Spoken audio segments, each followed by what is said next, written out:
Hello everyone, this is M.I.I English. Coherence in writing is a logical bridge between words, sentences, and paragraphs. Coherent writing uses devices to create and connect words, sentences, and paragraphs. There are three types in coherence when it comes to writing: coherence between words, coherence between sentences, and coherence between paragraphs. Coherence between words can be created by parallelism. What does mean parallelism? It means balance.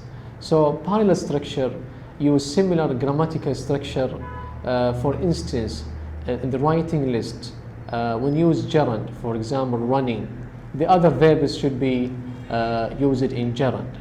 For example, Sarah likes to jump, running, and skate. So in this sentence, there is no parallelism because Sarah likes to jump, running, and skate.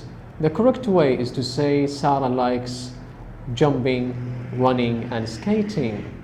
That's all. See you with coherence between sentences.